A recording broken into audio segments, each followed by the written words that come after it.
Shalom, salam sejahtera bagi kita semua. Tema renungan kita pada pagi hari ini berjudul Doa Sebuah Perjumpaan Ilahi. Mengapa seseorang tidak bisa bergairah atau antusias untuk mencari Tuhan? Jawabannya adalah karena dalam ibadahnya mereka tidak mengalami sesuatu atau mereka tidak mengalami perjumpaan dengan Tuhan, sehingga ibadah menjadi membosankan dan merasa sia-sia. Seharusnya setiap orang yang mendekat kepada Allah pasti mengalami perjumpaan ilahi. Dalam Keluaran 25 ayat 22, di sana dituliskan, "Dan di sanalah aku akan bertemu dengan engkau, dan dari atas tutup pendamaian itu, dari antara kedua kerub yang di atas tabut hukum itu, aku akan berbicara dengan engkau tentang segala sesuatu yang akan kuperintahkan kepadamu untuk disampaikan kepada orang Israel."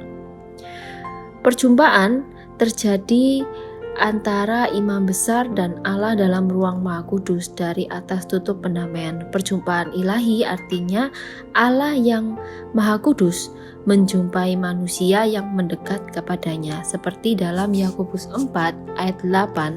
Di situ dikatakan, "Mendekatlah kepada Allah dan Ia akan mendekat kepadamu. Tahirkanlah tanganmu, hai kamu orang-orang berdosa, dan sucikanlah hatimu, hai kamu yang mendua hati." Dan dalam perjumpaan antara imam besar dan Allah dalam ruang Maha Kudus tersebut, ada yang namanya peti atau tabut perjanjian yang berisi loh batu atau Taurat, buli-buli berisi mana, dan tongkat Harun yang berbunga. Kemudian tabut itu ditutup dengan tutup pendamaian.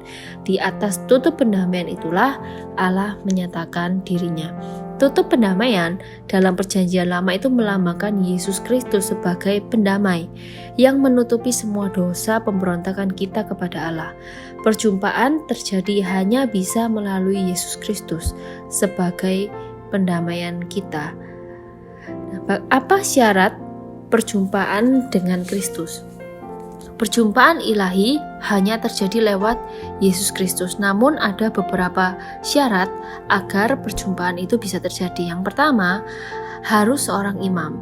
Semula untuk masuk ke ruang Maha Kudus hanya imam besar setahun sekali, tetapi sejak kematian Yesus, tirai sudah dirobek, dan artinya imam-imam yang melayani di ruang kudus bisa melihat bahkan masuk ke ruang Maha Kudus. Sekat penghalang sudah dibuka oleh pengorbanan Yesus Kristus. Imam-imam dalam perjanjian baru adalah semua orang percaya pada Yesus, orang yang telah dilepaskan dari dosa oleh darah Yesus, orang-orang yang telah menerima penebusan Kristus, dan orang-orang pilihan yang telah disucikan. Mereka adalah imam-imam dalam perjanjian baru.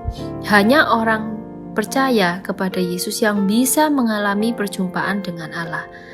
Itulah yang diajarkan oleh Alkitab. Dan syarat yang kedua, supaya bisa terjadi perjumpaan dengan Yesus adalah masuk ke ruang Maha Kudus. Masuk ke ruang Maha Kudus ini artinya masuk ke hadiratnya, yaitu menyadari bahwa Dia hadir dan Dia akan mendekat. Di mana ruang Maha Kudus ini? Ruang Maha Kudus ini bisa diartikan sebagai tempat tersembunyi, tempat yang tertutup, atau tempat yang terpisah. Tetapi bukan secara harfiah tempat yang tersembunyi, tetapi itu mengartikan kita datang kepada Bapa dengan tulus hati, bukan untuk dipamerkan dan menghindari godaan mencari kemuliaan untuk diri sendiri. Itu artinya tempat tersembunyi. Kita benar-benar tulus hati datang kepada Bapa, bukan untuk dipamerkan. Kita kudus dalam motivasi kita untuk mencari Bapa. Dan ruang Maha Kudus ini juga bisa diartikan menyendiri dengan Tuhan. Saat imam besar masuk ke sana, di dalam kemah suci tidak ada seorang pun yang boleh hadir. Menutup pintu bisa berarti kita menyendiri dengan Tuhan, bukan berarti hanya berdoa seorang diri saja, tapi berbicara tentang fokus kita kepada Tuhan, sekalipun berdoa secara korporat. Kita kudus dalam pikiran, kudus dalam kehendak. Ini tentu saja bukan hal yang mudah karena banyak gangguan. Masuk ke ruang Maha Kudus itu harus dengan kekudusan. Tanpa kekudusan tidak bisa melihat Allah. Kekudusan menjadi syarat mutlak untuk menghampiri Tuhan. Terlihat dari imam besar yang harus menguduskan diri terlebih dahulu dan harus memakai pakaian khusus untuk masuk ke dalam ruang Maha Kudus. Jadi, untuk masuk ke hadirat Tuhan dan mengalami perjumpaan ilahi harus dalam kekudusan. Kekudusan dalam motivasi, dalam pikiran, dalam kehendak, dan perbuatan. Syarat yang ketiga adalah membawa dupa dan darah. Setelah dupa dibakar dan darah dipercikan di depan tabut dan di atas tutup pendamaian, barulah Allah menyatakan dirinya. Dalam Ibrani 9 ayat 22 dikatakan tanpa penumpahan darah tidak ada pengampunan. Ibrani 10 ayat 19-20 dikatakan oleh darah Yesus kita sekarang penuh keberanian dapat masuk ke dalam tempat kudus. Istilah darah Kristus adalah ungkapan atas penyerahan nyawa atau kematian Yesus sebagai korban persembahan dan penebusan dosa.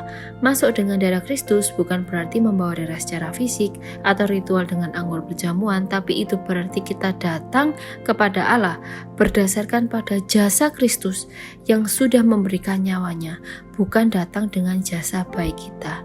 Indikasi kita datang dengan jasa sendiri adalah jika kesalehan membuat kita berani menghadap Allah dan kesalahan membuat kita takut. Menghadap Tuhan Maha Kudus, dosa harus diselesaikan, dan dosa hanya bisa diselesaikan oleh korban, dan bagian kita hanya mengakui dosa. Dan apa dampak setelah mengalami perjumpaan ilahi? Yang pertama, dampaknya adalah suasana penuh kemuliaan dan sukacita dan damai sejahtera berlimpah. Yang kedua adalah kita timbul perasaan tidak layak. Yang ketiga, adanya terjadi pertobatan atau perubahan hidup. Yang keempat adalah kesiapan untuk dipakai Tuhan.